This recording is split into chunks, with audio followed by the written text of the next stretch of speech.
The Lord sent Nathan to David. When he came to him, he said, There were two men in a certain town, one rich and the other poor. The rich man had a very large number of sheep and cattle, but the poor man had nothing except one little ewe lamb he had bought. He raised it, and it grew up with him and his children. It shared his food, drank from his cup, and even slept in his arms. It was like a daughter to him. Now a traveler came to the rich man, but the rich man refrained from taking one of his own sheep or cattle to prepare a meal for the traveler who had come to him. Instead, he took the ewe lamb that belonged to the poor man and prepared it for the one who had come to him. What? David burned with anger against the man and said to Nathan, As surely as the Lord lives, the man who did this must die.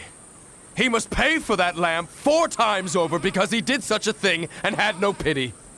Then Nathan said to David, You are the man. This is what the Lord, the God of Israel, says. I anointed you king over Israel, and I delivered you from the hand of Saul. I gave your master's house to you, and your master's wives into your arms.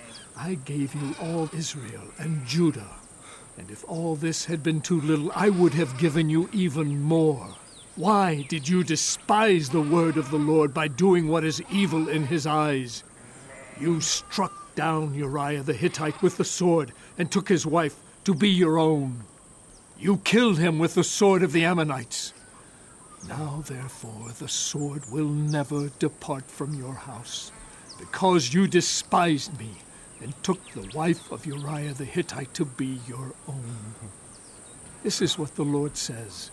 Out of your own household I am going to bring calamity on you. Before your very eyes I will take your wives and give them to one who is close to you, and he will sleep with your wives in broad daylight.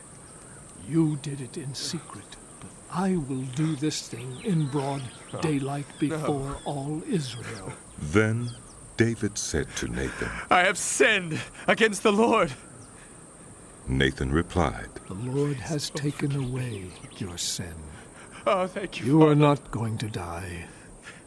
But because by doing this you have shown utter contempt for the Lord, the son born to you will die. After Nathan had gone home, the Lord struck the child that Uriah's wife had borne to David, and he became ill. David pleaded with God for the child. He fasted and spent the nights lying in sackcloth on the ground.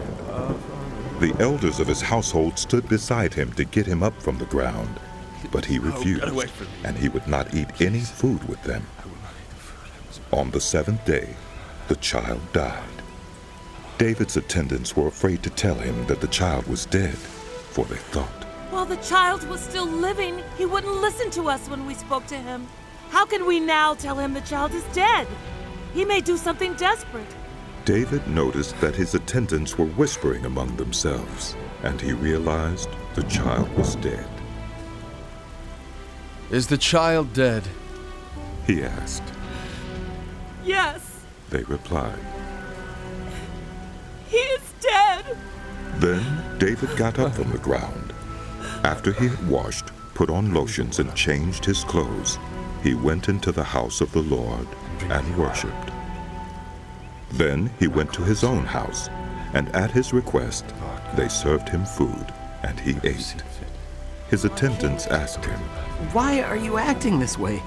While the child was alive, you fasted and wept, but now that the child is dead, you get up and eat? He answered, While the child was still alive, I fasted and wept. I thought, who knows, the Lord may be gracious to me and let the child live. But now that he is dead, why should I go on fasting? Can I bring him back again? I will go to him, but he will not return to me. Then David comforted his wife Bathsheba, and he went to her and made love to her. She gave birth to a son, and they named him Solomon. The Lord loved him, and because the Lord loved him, he sent word through Nathan the prophet to name him Jedediah. Meanwhile, Joab fought against Rabbah of the Ammonites and captured the royal citadel.